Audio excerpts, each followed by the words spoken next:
Oh, the focus of the presidential race this week has been on Donald Trump, and not only his erratic attacks on people, some slow fundraising, which has now gotten a little bit bigger, but clashing again with his own party leadership. With so much negativity, and let's face it, while Hilary Clinton has nowhere near the same troubles as Trump, she struggles with a trustworthy factor that has more people seriously looking at third-party candidates. I do want to talk about the possibility of third-party candidates. Before we get to that, though, I do want to talk about the poll that was out in the Detroit News today, looking at not just the number matchup between Donald Trump, but let's go ahead and take a look at that right now.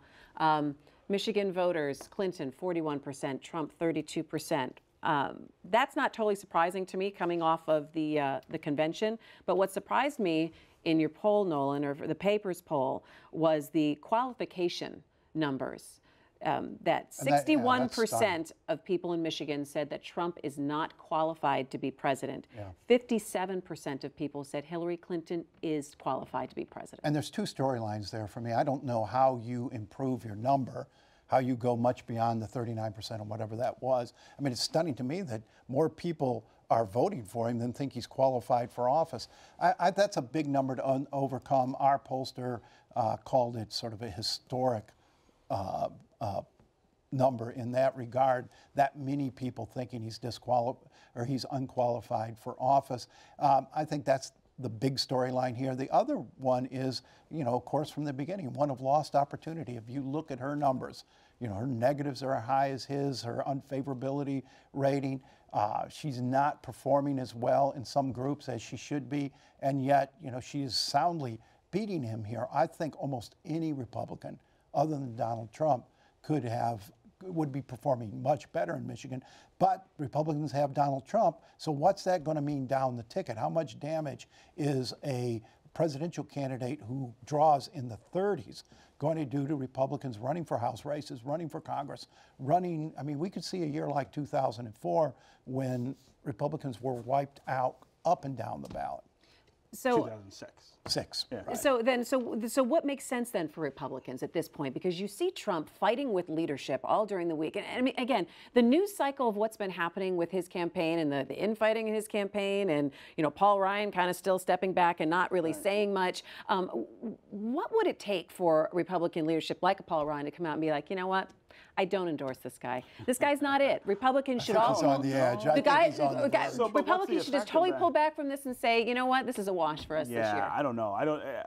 They can't do that. Right. Because the they danger don't of want that to is wipe you the party get out. wiped out. I mean, now then you're. I mean, you're. What's worse, getting wiped out or getting wiped out with Donald Trump? Well, that's always been That's the a great question. That's a question I raised in the spring. So you're going to lose either way. Do you want to lose and save your party, or lose and destroy him? So the party is going to have this major reset after November anyway. I mean, he's already done enough damage to the brand, to the ideas, that you have to have the leadership, and first thing you have to do is identify who that leadership is after November.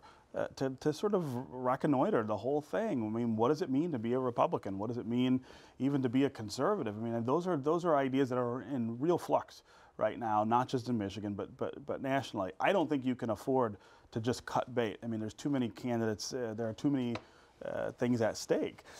No, they state won't. houses and Congress and places like that. And you know, the Democrats dodged this bullet. You know, they came awfully close to losing their control of their party to the Bernie people. Fortunately, I drew 47% of the primary vote. 2 million voters. But what's happened there is he's pulled the party way further than left than a lot of Democrats are comfortable with. And if you look at this poll, you've got a lot of people in the middle, people who consider themselves independents, moderates, who both parties, both Republicans and Democrats, who don't feel they have any place to go. They don't like either one of these candidates or what either one of these parties now stand for, and I think that's why, as you mentioned, this Gary Johnson enter the Libertarians. So, but let me ask you this before we leave the conversation of the GOP problem with Trump. You know, I heard on the radio today, it was Senator John McCain. A reporter asked him a question about what Trump said, and he's like, "I'm not going to answer these questions every day. I'm not going to answer to what he says every day." But don't you put yourself in that box though when you endorse someone that he's going to have to? Did McCain endorse him?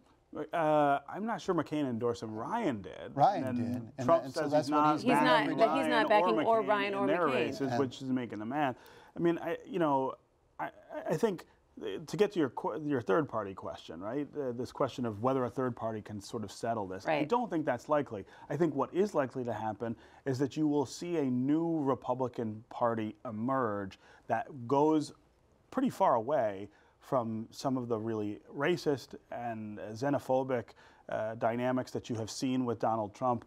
That think back to 4 years ago when Mitt Romney lost, and he said, listen, this is not a party that can survive only getting white males to vote for them. There are huge demographics that we don't play to at all. Now that got worse over the last 4 years and culminated in Donald Trump. What I expect that will happen in January is that it's a party that will say, what does that look like? What does that look like to appeal to women? What does it look like to appeal to Hispanics or African Americans? Well, it's got to surgically removed the cancer that it introduced in 2010 and destroyed their chances of the presidency in 2012 by creating this sort of internecine war. You had the Tea Party come in, they beat Democrats and right away went to war with Republicans, and they're still at war. I still get emails and literature from them attacking Republicans. They're more obsessed with the Republican establishment than they are with the Democrats, and that's what's happened to that party. So let's talk a little bit about Gary Johnson, the Libertarian candidate, and the fact that he's polling pretty well for a third-party candidate. Is it possible if he gets that 15% right before a debate, putting him on a debate stage with Hilary Clinton and Donald Trump, what kind of dynamic could that change the race? And I'm not quite sure right now polling we really know, but... Well, I mean, he's at the last nationwide poll I saw, he was at 12%.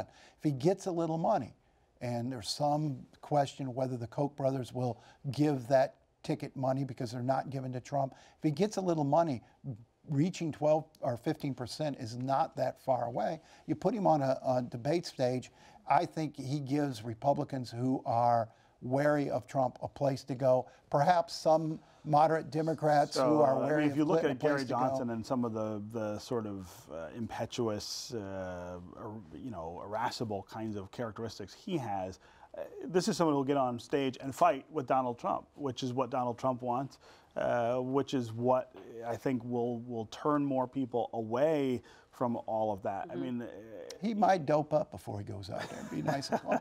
I mean, if you look, I mean, he says crazy things too. He says some crazy things, but you stack them against on a character basis against the other two candidates, and a lot of people are going to be saying both the other two.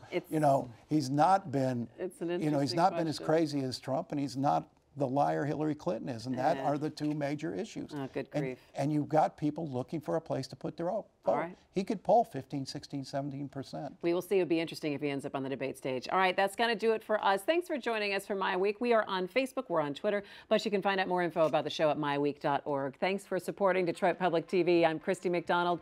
We will see you next time for MiWeek. Take care.